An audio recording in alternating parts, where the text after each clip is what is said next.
Welcome back, friends, to Stories from the Wilderness. I'm your host, Patrick Oliver Griswold. It's been some time since I've been able to sit down and share with you. After my spinal surgery earlier this year, the road to recovery has been longer and harder than I anticipated. Weeks in the hospital, ongoing therapy, mobility challenges, and the kind of deep weariness that makes even simple tasks feel like climbing a mountain. But by God's grace, I'm back on my feet, or at least moving forward one step at a time. And the Lord has laid it on my heart to return to these conversations. Today I want to talk about something that weighs heavy on my spirit as I watch the news and our political landscape. The renewed appeal of socialist and communist ideas among many, especially younger generation. We'll examine the real-world record of communism through the experiences of the Soviet Union, China, and Cuba. Not as distant history, but as urgent warnings for our time. In these troubled times, as someone who has served this nation in uniform and walked through personal valleys of hardship, loss, and recovery, I find myself compelled to reflect on the ideologies that continue to shape our world and threaten to reshape our own country. We are witnessing a notable rise in self-described socialist candidates seeking office at the federal, state, and local levels. Many are young, often inexperienced individuals who have been steeped in communist-inspired theory during their university years. These figures are frequently elevated by organizations such as the Democratic Socialists of America, Justice Democrats, and Our Revolution, groups with roots in the followers of Bernie Sanders. What unites these efforts is a common ideological thread, a deep attraction to the principles and promises of communism, even if they present them under softer labels like democratic socialism. This is not abstract history or distant theory. It is happening in our communities, our elections, and our public discourse. Having studied the 20th century's grand experiments in Marxist-Leninist governance, I believe it is urgent that we examine them honestly, not through rose-colored nostalgia or partisan slogans, but with clear eyes informed by facts, human costs, and the lessons of broken systems. My faith has taught me much about the fallen nature of humanity, the seductive dangers of unchecked power, and the hope that comes not from earthly utopias, but from grace, truth, and individual dignity under God. As I look at the Soviet Union, China, and Cuba, I see patterns worth remembering as new generations are drawn to similar ideas.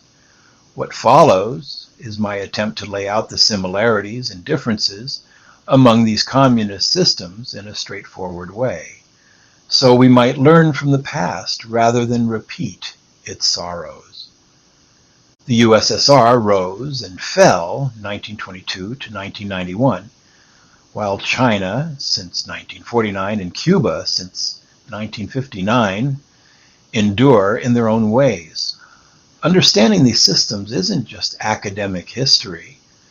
It's a cautionary tale about power, human nature, and the dangers of centralized utopias. At their foundation, these three share deep similarities rooted in Marxist-Leninist thought.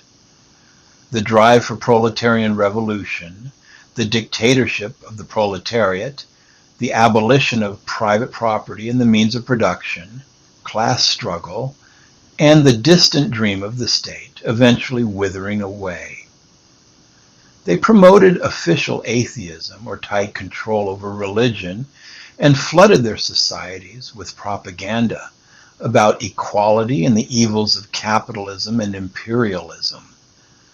Politically, each became a one-party dictatorship where the Communist Party held absolute power. Genuine multi-party democracy was never on the table. Opposition was crushed through secret police, censorship, labor camps, or prisons. The Gulag in the USSR re-education and laogai systems in China, and political imprisonment in Cuba, along with waves of purges. Economically, they began with command systems, central planning, state ownership of industry, collectivization or nationalization of land, and plans modeled on 5-year targets. The emphasis was on rapid industrialization and reducing inequality, though in practice new elites often emerged with privileges. Leadership revolved around strongmen and personality cults, Stalin in the USSR, Mao Zedong in China, and Fidel Castro alongside Che Guevara in Cuba, with successions marked by struggle or designation. Socially, they invested in literacy, education, and healthcare, stressing the collective good over the individual and providing state subsidies for basics. Repression brought heavy human cost, including policy-linked famines and shortages, while each exported revolutionary ideas and supported leftist movements abroad. Their foreign rhetoric was consistently anti-imperialist, framing a rivalry with the capitalist West, particularly the United States. Yet, for all these common threads, the differences reveal how context, geography, history, and leaders shape vastly different paths. These are clearest when viewed thematically. In ideology, the USSR leaned on classical Marxism-Leninism, evolving into Stalinism with its focus on the urban proletariat. Socialism in one country, heavy industry, and forced collectivization. After Stalin, Khrushchev's de-Stalinization brought limited reforms, but the system stayed largely dogmatic and theoretically internationalist until its decline. China started with Mao Zedong thought, tailoring Marxism to a peasant society through rural guerrilla warfare and the mass line. Mao pushed continuous revolution, self-reliance, and mass campaigns like the Great Leap Forward and Cultural Revolution. After Mao, Deng Xiaoping shifted to pragmatic socialism with Chinese characteristics, blending markets with ironclad CCP control.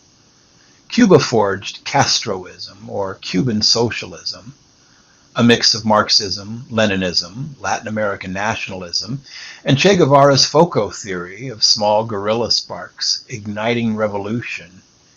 It stressed moral incentives, international solidarity, sending aid to Africa and Latin America, and defiant resilience against the U.S. embargo. Cuba was more charismatic and survival-focused than heavily theoretical. Economically, outcomes diverged dramatically.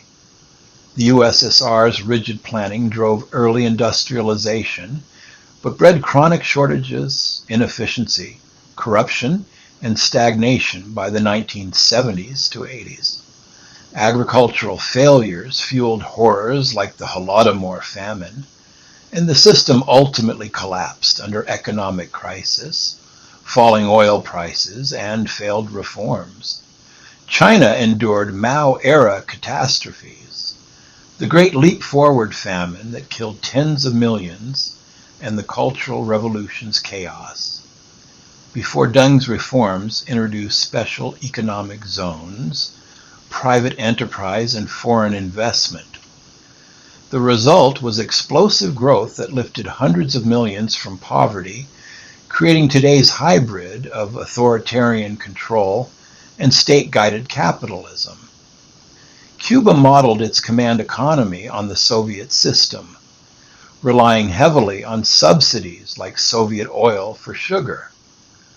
The USSR's fall triggered the devastating special period in the 1990s, with GDP dropping around 33 to 35%, widespread shortages, and malnutrition. Limited reforms followed: tourism, self-employment, cooperatives, currency changes, and gradual private expansion under Raúl Castro and beyond.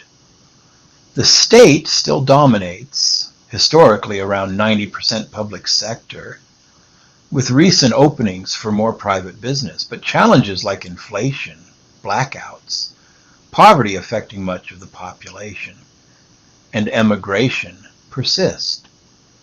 Cuba preserves stronger social safety nets in healthcare and education relative to its economic struggles. Politically and in governance, the USSR operated as a nominal federation with strong Russian central control over a multi-ethnic empire. Leadership shifts often came through death or intrigue until later inertia set in. China built a unitary one-party state with centralized CCP authority, allowing some local economic experiments and more stable post-Mao succession, though evolving under Xi Jinping. Cuba remained highly centralized under the PCC and Long Castro family influence, blending charismatic personal rule with later institutionalization, its smaller scale enabling tight control. Socially and culturally, all advanced literacy and welfare to degrees, but Cuba notably excelled in healthcare and education, given its resources. China's policies veered from Maoist upheaval to later stability and consumerism. The USSR offered early social mobility before facing inequality and ethnic strains. Repression targeted class enemies, intellectuals, and others, varying by intensity and focus. On the world stage, the USSR acted as a global superpower with the Warsaw Pact, proxy conflicts, and broad support for communist causes, cycling through rivalry and détente with the US. China aligned with the Soviets initially before the Sino-Soviet split, endured Maoist isolation, then pursued US ties in the 1970s. Its modern approach emphasizes pragmatic economic engagement, initiatives like Belt and Road, and growing influence without the USSR's direct confrontations. Cuba focused on exporting revolution, interventions in Angola and Nicaragua, medical brigades, and Third World solidarity.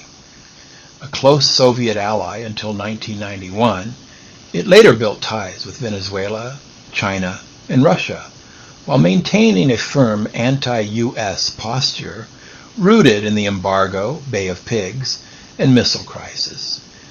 Its symbolic weight in leftist circles exceeded its material power. Looking back on their trajectories as of 2026, the USSR industrialized rapidly and contributed decisively to defeating fascism in World War II. But stagnation and nationalism led to its dissolution in 1991 amid Gorbachev's perestroika and glasnost. Its legacy is profoundly mixed: industrial foundations alongside repression, environmental harm, and lasting issues in successor states. China weathered Mao's disasters, adapted economically, and ascended as a global power with technological leaps and assertive diplomacy, though it grapples with inequality, demographics, and human rights questions. Cuba has endured the US embargo, the loss of Soviet aid, and repeated crises through resilience and modest openings. It remains among Latin America's poor nations economically, with energy shortages and ongoing hardships, yet it has safeguarded key social programs.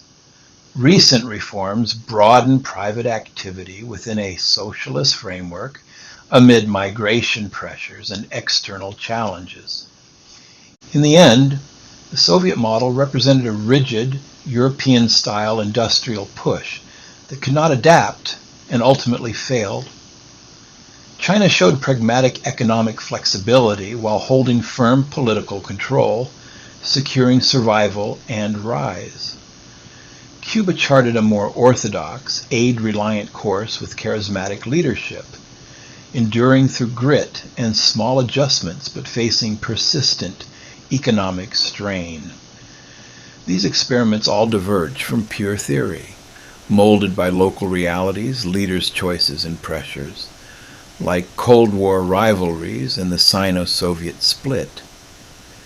They remind us, as someone who has walked through my own valleys of brokenness and sought restoration through faith, that human systems built on centralized power and utopian promises often falter against the complexities of the human heart and the world as it is.